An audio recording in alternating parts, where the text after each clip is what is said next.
When discussing the greatest of the great men of history, as one does, one mentions names such as Caesar, Alexander, Charlemagne, Genghis Khan, James Polk. Wait, what the hell's he doing in there? One can never leave such a discussion finished, however, without mentioning perhaps the greatest man of modern times, Napoleon Bonaparte himself. Now, I do not need to tell you why Napoleon belongs on that list. You already know it. His brandy is perhaps the best kind after all. I hate brandy. Everyone already knows what makes Napoleon such a great conqueror. But in this unanimity, there is also a weakness of how one perceives him. He is the greatest conqueror in the past half millennia, one might exclaim, pointing to him in his roster among the other great men of history. But underneath that surface hides a truth most people forget about in this pre-established notion of him as a great man of history.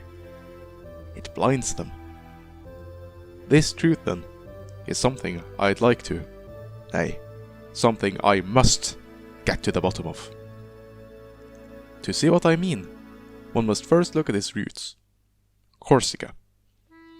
For it is often forgotten that this great man of France is not really French at all, but Corsican, or Italian, who started his life under the struggle for Corsica's independence, as his family had done ever since the start of the French occupation. This, though, is only the case if you think that this fact being often forgotten means getting mentioned in most biographies and histories of him. But aside from that, this drives me to a central point, that the culture and nation he would go on to make his greatness for was not his own.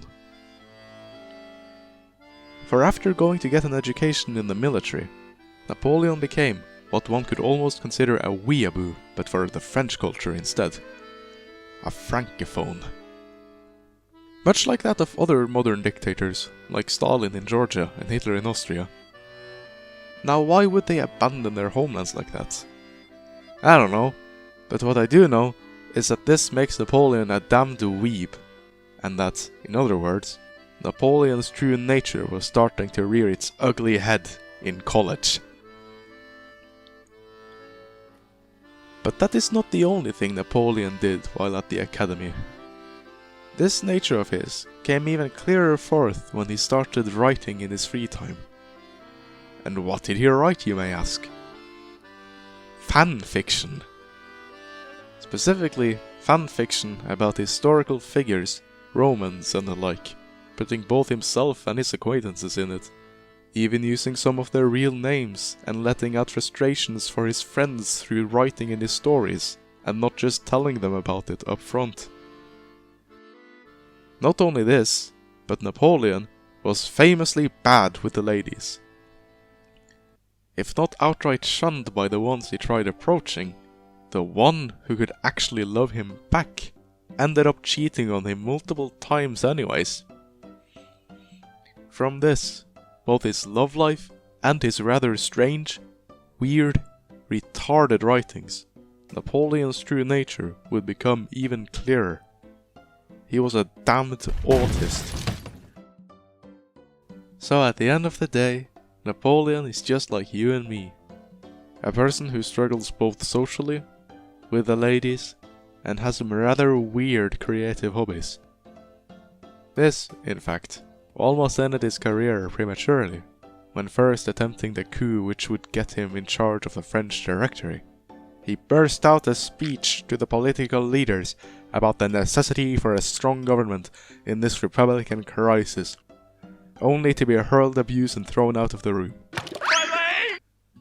He was clearly unable to read the mood of the room, and just talked about what interested him, instead of understanding how his words would affect the others around him, and how they would feel and think about it.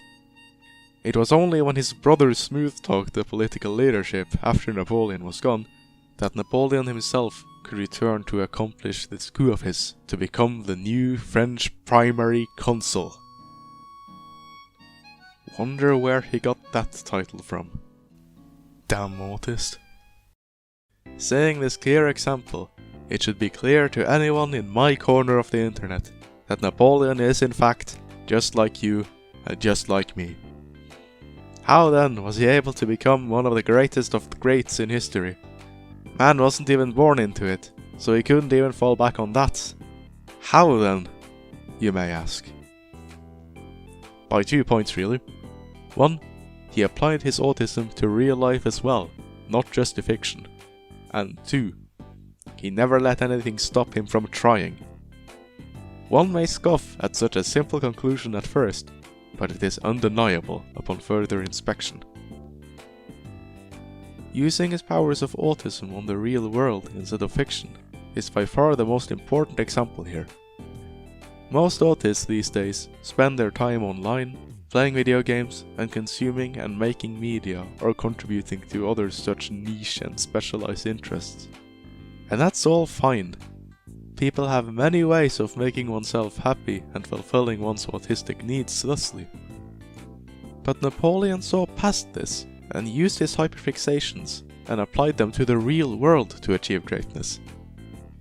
This becomes evident not only because he wrote those Roman fanfiction self-insert stories, but also in the commentaries on the wars of those Romans, and his commentaries on the art of war. Man was clearly interested, and used this to get ahead in the army, climb up the ranks, and apply this fixation to his armies, and use and restructure them to what his fixation had led him to, and thus conquered all of Europe. That's not to say one can't appreciate Napoleon for his fanfictions as well, but he clearly decided to take them further and actually do something with them. Worst part is, he isn't even the only autist of the past one can say this about, but he is by far the biggest and most clear example. And on never letting anything stop him from trying. Do I even have to explain this one?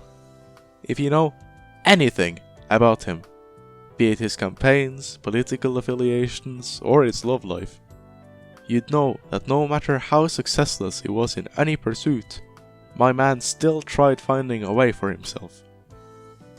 At one point he even considered rendering his services to the Sultan of the Ottoman Empire when he thought the French army would only keep him in a rut. Man's got dedication, and thus he was able to get over any roadblock, or at least find another way around it. For a more concrete example, you need only look to his previous coup attempt mentioned. Getting booed and thrown out of the room didn't so much as put a dent in his willingness to see it through, darn it. And in getting to meet his Waterloo, he too overcame any and all resistance, fleeing from an island in the middle of a sea to go to a state where he was considered a fugitive, and win over such state to start another war. I think we can all learn something from this show of resolve, that no amount of resistance and hardship should keep you from finding another way and overcoming your challenges. And that's what most people get wrong about Napoleon. He's not a great man because he just belongs on the list. In fact, he was born as far away from that as possible. He was an unmistakable freak and autist, and frankly sucked at many things through his life. And still he managed to use his autism on one certain element of his life to achieve greatness. It's all well and good to start with hyperfixating on something fictional for fun, but don't let that stop you from committing it to the real world as well. Unless that includes starting blood-filled wars of conquest and committing too many war crimes to mention. In that case, don't! Once I built a tower to the sun, bricks and rivets and lime. Once I built a tower, now it's done. Brother, could you spare a dime?